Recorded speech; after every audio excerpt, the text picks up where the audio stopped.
Have you ever found yourself stuck between wanting to reach out and knowing deep down that silence might be your only real power? Have you ever gone no contact with someone who felt like they were constantly swinging between pulling you close and pushing you away, and wondered what that silence actually does to them? I'm Jim Rohn, and if you've ever loved someone with a fearful avoidant attachment style, you already know the emotional whiplash it creates. One moment, you're their safe space. The next, you're the threat they retreat from. You offer closeness, they flinch. You give space, they spiral. And somewhere in the middle of all that chaos, you start questioning yourself. Was it too much? Was it not enough? Should I wait? Should I reach out? But here's a truth most people don't realize. No contact doesn't just affect the person who's anxious. It activates something deep inside the fearful avoidant, too. Despite what their distance might suggest, they're not unaffected. In fact, the silence hits them in a very particular, very complex way, one that involves fear, guilt, longing, and avoidance all tangled into one quiet storm. In this video, we're going to unravel exactly how a fearful avoidant processes no contact. You'll learn what's really happening behind the scenes of their silence, how their internal conflict unfolds, and most importantly, how to respond from a place of self-worth, not survival mode. If you're ready to stop walking on eggshells and start standing in clarity, make sure to subscribe and tap the notification bell, because understanding their pattern is important, but reclaiming your peace, that's the real work. Let's begin. When someone with an avoidant attachment style experiences distance or disconnection in a relationship, especially after you've pulled away or gone no contact, their initial response is often a confused mix of panic and rationalization. They may not show it on the surface, but inside, there's an emotional storm. The panic comes from suddenly losing access to you, the emotional safety net they didn't want to admit they needed. Their mind spins with thoughts like, wait, did they really walk away from me? But almost instantly, this panic gets buried under layers of self-soothing justifications. Actually, maybe this is good. Now I can breathe again. This mental back and forth isn't random. It's how avoidant individuals protect themselves from vulnerability. They suppress the fear of loss by convincing themselves they're better off alone. This emotional tug-of-war doesn't just happen once. It loops. One moment they're alarmed by your absence, the next they're talking themselves into indifference. But underneath that illusion of calm, there's a growing fixation. This is when they might start quietly monitoring your social media, trying to get a glimpse of your life, not because they're ready to re-engage emotionally, but because they're trying to soothe the unease of not knowing. They might imagine what you're thinking, wonder if you're missing them, or even fantasize that you'll reach out again. It's not connection they're seeking, it's relief from the discomfort of emotional distance. What throws them into deeper confusion is when you handle separation securely, when you not only stop responding but also remove their access to your world. Blocking them on social media, not entertaining breadcrumb messages, and staying grounded in your choice. They lose the ability to manage the situation on their terms. That's when the panic intensifies, not because they want to rebuild the relationship with real intimacy, but because they're losing control over how they're perceived and what narrative they can cling to. From a secure perspective, your role here is not to soothe their spiral or second-guess your boundaries. Your role is to honor your self-worth. You are not cruel for cutting off access. You are clear. You are not heartless for enforcing boundaries. You are self-respecting. What they experience as harsh is often just your refusal to enable a dynamic where you give endlessly while they stay emotionally walled off. And the moment you choose not to chase, not to explain, not to water yourself down just to reestablish contact, that's the moment you shift the power dynamic back into alignment with your dignity. You're not punishing them, you're protecting yourself. And anyone who truly values connection with you will not need to be locked out to realize your worth. They'll show up clearly, consistently, and willingly. Emotional maturity isn't proven by how much you endure, It's revealed by how well you walk away from inconsistency. You don't need to be understood to let go. You just need to know this. When someone's reaction to your boundaries is panic followed by projection, that's not your cue to save them. It's your confirmation that you made the right choice. This is where things start to get psychologically complicated, because the next stage isn't panic or obsession, but story building. When someone with an avoidant attachment style loses emotional access to you, they often don't confront that loss directly. Instead, they protect their ego by crafting mental stories that make them feel okay about what's happening. These stories aren't about truth, they're about survival. It's the same mechanism you likely witnessed in the relationship whenever you tried to bring up real issues. When you voiced emotional needs, sought clarity, or asked for more connection, only to be met with deflection, minimization, or rationalizations that left you feeling unseen. That wasn't you being too much. That was them spinning the story to avoid responsibility.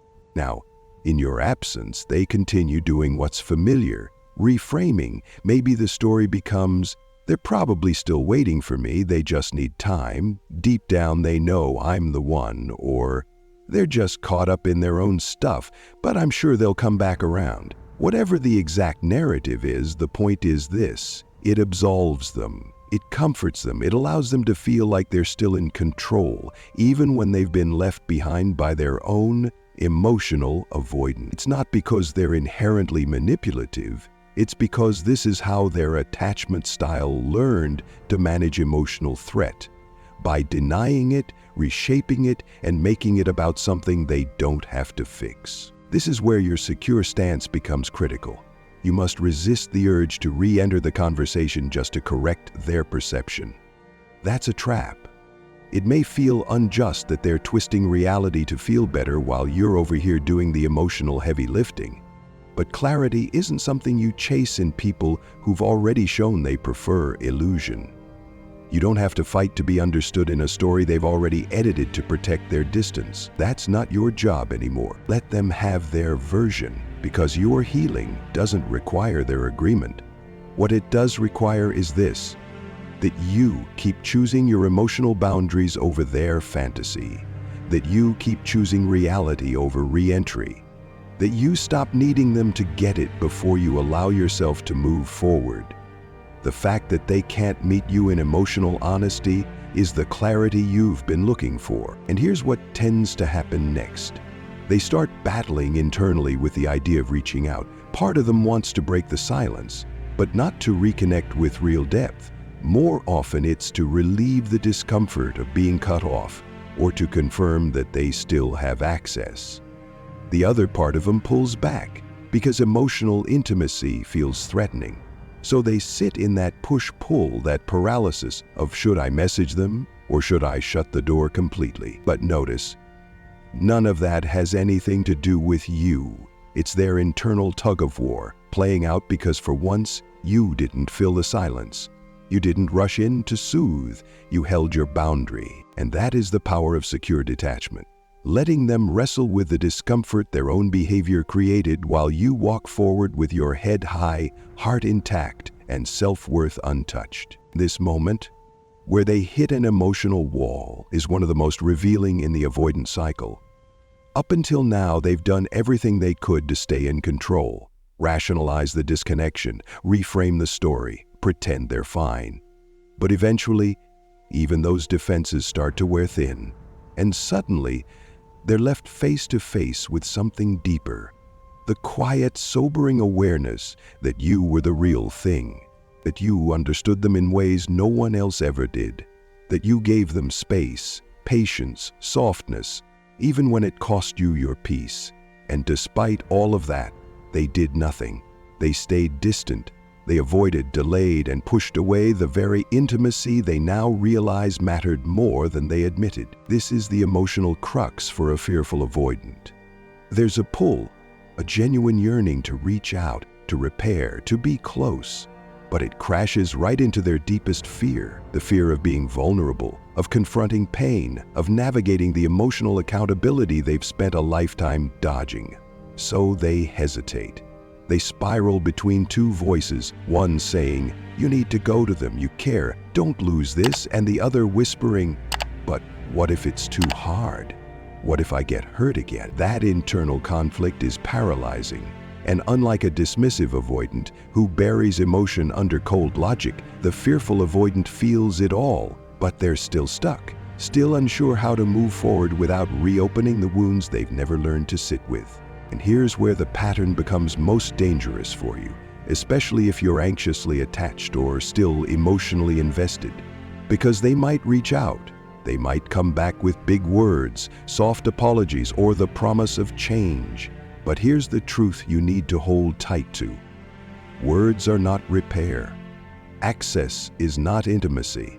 And effort has to be consistent to count. You have every right to ask, is this person truly ready to face themselves, or are they just trying to stop the discomfort of losing me? Because if they're only reaching out to soothe their guilt or fill the emptiness, but they're still avoidant the moment things get real, then the cycle will restart. They'll draw you close, feel emotionally exposed, then push you away again. And each time, it chips away at your self-respect and peace. So if you've walked away, if you've set a boundary, this is not the moment to go soft. This is the moment to go inward, to ask yourself, what have I learned about how I want to be loved? Because being seen in hindsight is not the same as being cherished in real time. Regret is not a repair plan, and empathy for their pain does not mean you abandon your own. Stay grounded in your worth. You weren't hard to love. You were just offering real intimacy to someone who wasn't ready to hold it. And if they truly want to meet you in a new way, they'll do it with clarity, accountability, and sustained effort, not just emotional confessions born from panic. Until then, your distance is not rejection. It's protection. It's self-respect. It's growth. And I know truly that facing the truth of this situation is hard. It's painful to look at someone you cared for deeply and admit to yourself, they might not be capable of showing up in the way I need. Not now, maybe not ever. It's tempting to hold on to potential, to keep hoping that the next time they come back it will be different. But real healing starts when you stop clinging to what could be and start honoring what is. I'm not here to say that fearful avoidance, or any avoidance, are doomed or incapable of change. That's simply not true. People can change. But the kind of growth we're talking about here, the kind that transforms emotional patterns, that breaks lifelong defense systems, requires a level of self-awareness, humility, and commitment that can't be forced by love alone. They have to see the damage their attachment style is causing, not just to others, but to their own ability to experience closeness and peace.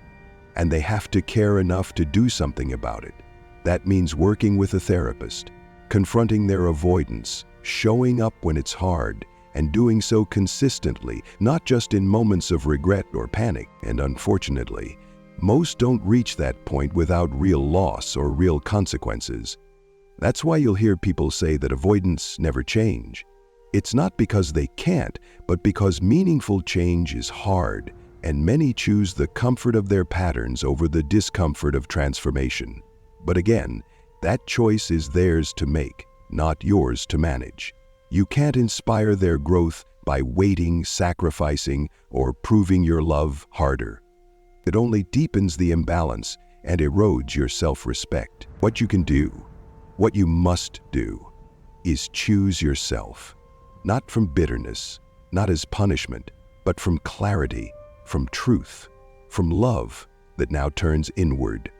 The most powerful thing you can do right now is stay no contact.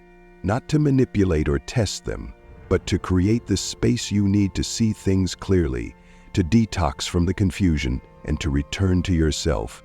Because when you stay in contact with someone who activates your deepest wounds, you can't heal. You stay tethered to the version of you that tolerated emotional crumbs. And that's not who you are anymore. So yes, grieve. Mourn what could have been. Let the sadness move through you. But don't confuse your capacity to understand their pain with a reason to stay stuck in it. Letting go doesn't mean you didn't care. It means you finally realized that love isn't supposed to cost your sense of self. As you begin to heal, you'll start to remember who you were before the confusion. You'll reconnect with the version of you who knows what peace feels like. And eventually, when you're ready, you'll attract someone who meets you with presence, consistency, and emotional safety, not cycles. Someone who doesn't need to be chased or decoded. Someone who just shows up because they want to and because they can. That's the kind of love that aligns with your worth. That's what you deserve. As we wrap up, let's take a moment to reflect on the key insights we've explored together. We talked about the inner world of the avoidant partner, how their panic, rationalizations, emotional push-pull, and narrative building are often ways of self-protection, not indicators of true readiness for intimacy. We also looked at the painful but powerful truth that change is possible, but it has to come from them, not from your efforts to rescue or wait. Most importantly, we centered everything around your growth, your ability to hold boundaries, honor your self-worth, and choose peace over the chaos of chasing unavailable love. The heart of this message is simple but deep. Choose your value over your impulse. Choose your long-term self-respect over short-term emotional relief. You are not here to prove your worth to someone who doesn't know how to receive it. You are here to become someone who no longer entertains inconsistent love as if it's the best you can get. Thank you, truly, for staying with me until the end of this video. It means you're committed to showing up for yourself even when it's hard, and that is something to be deeply proud of. If any part of this resonated with you, I'd love to hear your thoughts. Share your experience in the comments. Your voice matters, and your story might be exactly what someone else needs to read today. Don't forget to subscribe and turn on notifications so you don't miss any of the upcoming content designed to support your healing, growth, and personal empowerment. You're not alone in this. You're learning, growing, and moving forward. Keep choosing yourself. You're on the right path.